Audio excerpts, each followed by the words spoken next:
미국의 중앙은행인 연방준비제도가 이틀간의 FOMC 회의를 마치고 기준금리를 지금의 수준인 2.25%에서 2.5%로 동결했습니다.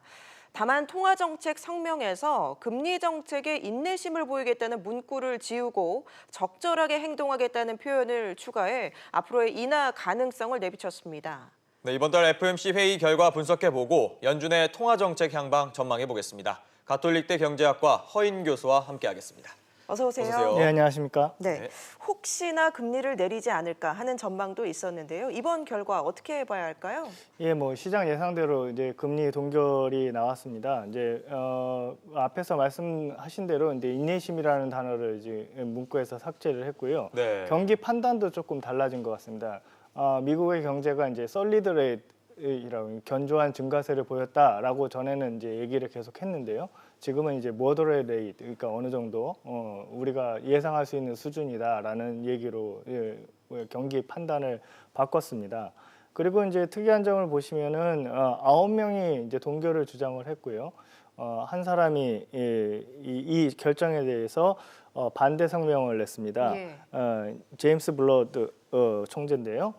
인하 쪽으로 이제 판단을 했습니다. 그래서 이제 시장에서 지금 말씀하신 대로 인하 쪽으로 방향을 튼 것이 아닌가라고 판단을 하고 있는 것 같습니다. 네, 이번 회의 FOMC 회의에 앞서서 제롬 파월 연준 의장이 한 연설을 했는데 이 경기 확장세를 유지하기 위해서 적절하게 행동할 것이다 이런 얘기를 했거든요. 이런 발언들이 아무래도 금리 인하 시사를 염두에 둔 게 아니냐 이런 얘기도 나오던데 어떻게 보셨습니까? 예, 맞습니다. 이제 우선 뭐 원론적인 얘기라고 할 수 있겠는데요. 이제 중앙은행이 이제 통화 정책을 함에 있어서 성장세에 성장세에 그 관심을 두는 것은 사실입니다.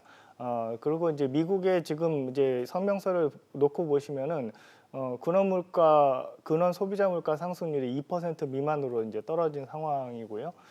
물가 상승 압력이 높지 않다고 한다면 성장세를 확보하기 위해서 통화 완화 정책을 할 수 있다라는 것이 이제 기본적인 원론적인 이야기라고 할 수 있고요. 네. 그리고 뭐 그동안 계속 나왔던 미중 무역 갈등으로 인한 성장세 둔화 우려 뭐 이런 것들을 어떻게 생각하는지 뭐 이런 것에 대해서 지금 계속 서로 질의를 하고 있는 것 아닌가 생각됩니다. 예. 네. 연준이 다음 달에는 금리를 내릴 수 있고 또 올해 안에 3번까지도 금리를 낮출 수 있다는 전망도 나오고 있는데요. 앞으로의 금리 전망은 어떻게 보고 계세요? 글쎄요, 저는 개인적으로 이제 그러지 않기를 지금 바라고 있는데요. 예. 이제 7월 달에 이제 금리 인하를 한다고 한다면 이제 경기가 굉장히 안 좋다라는 판단을 내린 다음에 이 금리 인하를 하지 않을까 저는 그렇게 생각을 합니다. 지금까지 이제 미국의 경제 지표는 굉장히 상승세를 계속 보여왔고요.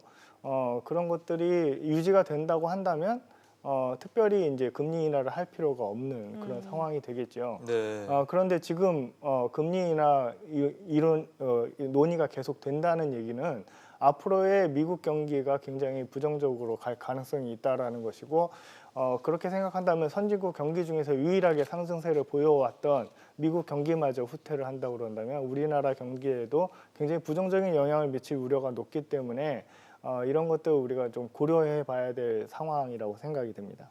네, 이렇게 연준의 금리 인하를 기대하는 이유는 미중 무역 분쟁으로 이제 장기화되면서 경기 둔화에 대한 우려가 커진 것 때문이지 않습니까? 현재 미국 상황을 봤을 때는 이게 맞다고 보십니까? 저는 이제 미국의 경제 지표만 놓고 볼 때는 이제 금리 인하를 하는 것은 뭐 현재 상황에 맞지 않습니다. 네. 미국의 경제 지표를 놓고 보시면 실업률 같은 경우에는 3.6%인데요. 우리나라 실업률 이제 최근에 4.6% 나왔죠. 네.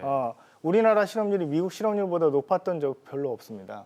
예, 그리고 이제 미국 실업률이 3.6%까지 떨어졌다는 것은 굉장히 경기가 좋았다라는 것을 지금 판단을 하고 있고요. 물론 이제 노동 지표라는 것이 대표적인 후행 지표이기 때문에 경기가 뭐 작년에 좋았던 것을 지금 반영하는 걸 수도 있겠습니다만 실업률이 굉장히 낮은 상황이고 그리고 앞에서 우리가 이제 1사분기 GDP를 봤었는데요. 1사분기 GDP도 시장 예상과 달리 한 1%포인트 더 높게 나오면서 경기 하락 우려를 지금 불식시키고 있는 상황인데요.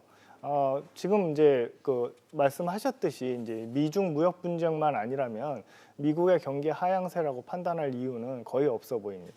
예. 네. 그런가 하면 트럼프 대통령이 이 연준의 제롬 파월 의장을 해임하겠다, 금리 인하를 압박하면서 해임하겠다 계속 압박을 하고 있고요. 파월 의장은 또 휘둘리지 않겠다 이런 뜻을 또 분명히 하고 있습니다. 이 트럼프 대통령이 이 파월 의장을 해임시킬 수 있는 겁니까? 제가 알기로는 이제 임명권은 있는데요. 예. 이제 해임권을 갖고 있는 이제 불분명한다고 지금 계속 나오고 있습니다. 네. 한 번도 해임해 본 적이 없고요. 없죠. 예. 예, 그리고 이제 미국 대통령이 만약에 이제 연준 의장을 해임을 시킨다고 한다면 굉장히 큰 이벤트가 될 것입니다. 네. 그 통화 정책이라는 것은 이제 재정 정책과 달리 서로 이제 분리 독립하는 것을 원칙으로 우리가 이제 생각을 하고 있는데요. 네. 그렇기 때문에 연준 의장의 텀과 대통령의 그 임기와 서로 일치하지 않는 것입니다. 그렇고 이제 한 번도 연준 의장을 이제 해임시킨 적은 없고요. 연준 의장이 건강이 안 좋아서 이제 스스로 퇴임한 적은 있습니다. 예. 네. 네, 그렇기 때문에 이런 일이 생긴다고 그런다면 정말 역사에 남을 만한 일 아닐까 예, 생각이 가능성 듭니다. 좀 낮다고 봐야 되겠네요. 네, 그렇습니다. 자, 마리오 드라기 유럽은행 총재가 추가 부양책을 언급한 가운데 이제 각국이 앞다퉈서 통화 완화 경쟁을 좀 보이는 모습인데요.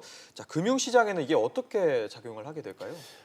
예, 그 통화 완화 정책을 펼치는 이유는 이제 경기가 그만큼 안 좋다는 것이죠. 이제 미국의 경기는 지금 앞에서 말씀드린 대로 작년 말부터 이제 어느 정점을 찍는 것이 아닌가라는 의심이 많이 발생하고 있고요. 예. 미중 무역 갈등으로 인해서 이제 무역 규모가 이제 위축되고 있습니다.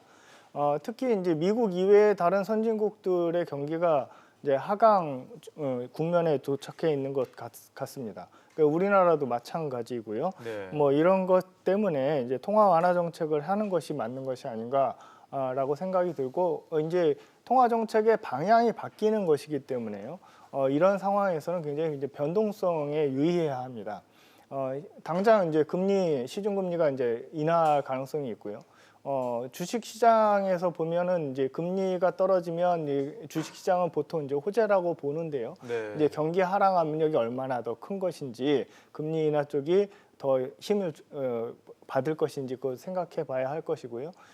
환율에 있어서 이제 변동성 커지는 것을 우리가 감안해야 할 것입니다. 예. 네. 이제 관심은 우리 한국은행의 금리 결정에 쏠리고 있는데요. 최근 들어서 이주열 총재도 그렇고 홍남기 경제부총리도 그렇고 인하 사인을 계속 보내고 있습니다. 어떻게 전망하세요?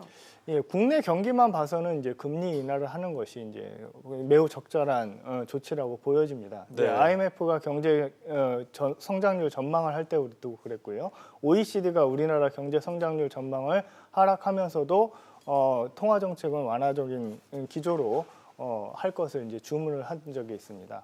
그리고 현재 이제 우리나라 GDP 성장률은 1사분기에 마이너스를 기록을 했고요. 네. 그리고 이제 소비자 물가 상승률 0.7%, 그리고 앞서 이제 생산자 물가 상승률 말씀하셨습니다만 별로 이렇게 큰 폭으로 물가 상승률이 오르고 있지 않습니다. 네. 이런 상황에서는 이제 통화 완화를 하는 것이 맞는데요.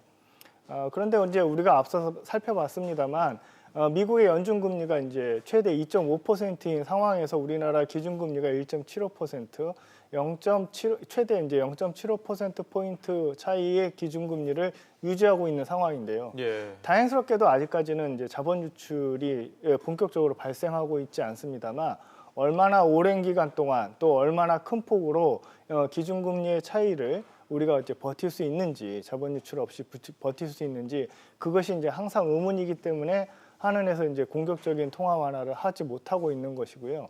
만약에 이제 미 연준이 이제 금리 인하 사인을 보낸 것이 시장 금리에 반영이 돼서 미국의 금리가 이제 하락하는 것이 보여진다면 한국은행도 금리를 인하할 수 있는 룸이 생기지 않나 생각해 볼 수 있겠습니다. 예. 예. 자, 이제 시장의 관심은 다음 주에 열릴 예정인 G20 정상회의에 쏠리고 있는데요. 여기서 이제 미국 정상인 트럼프 대통령과 시진핑 중국 국가주석이 만난다고 하는데, 자, 여기서 미중 무역 갈등 좀 봉합이 될 수 있을지 어떻게 보십니까?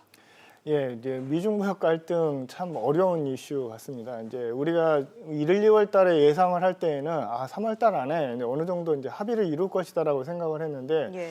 뭐 새로운 이슈를 계속 이제 트럼프가 들고 나오고 있습니다. 이제 네. 화웨이 문제도 그렇고 그런 것이 이제 본격적으로 이제 전면전에 도달한 것 같은데요. 글쎄요, 이제 트럼프의 재선 이슈가 있기 때문에 이 이슈를 끝까지 끌고 갈 가능성이 농후해 보이고요. 저는 뭐 경제학자입니다만 다분히 이제 정치적인 측면에서 접근해야 하는 것이 아닌가. 이게 얼마나 미국 대중한테 이제 트럼프 재선에 영향을 주는지에 따라서 트럼프가 이 이슈를 계속 끌고 가면서 이제 그 협상을 하지 않을까 그런 생각을 해볼 수 있겠습니다. 네. 알겠습니다. 지금까지 가톨릭대 경제학과 허인 교수와 함께했습니다. 말씀 고맙습니다. 네, 고맙습니다. 감사합니다.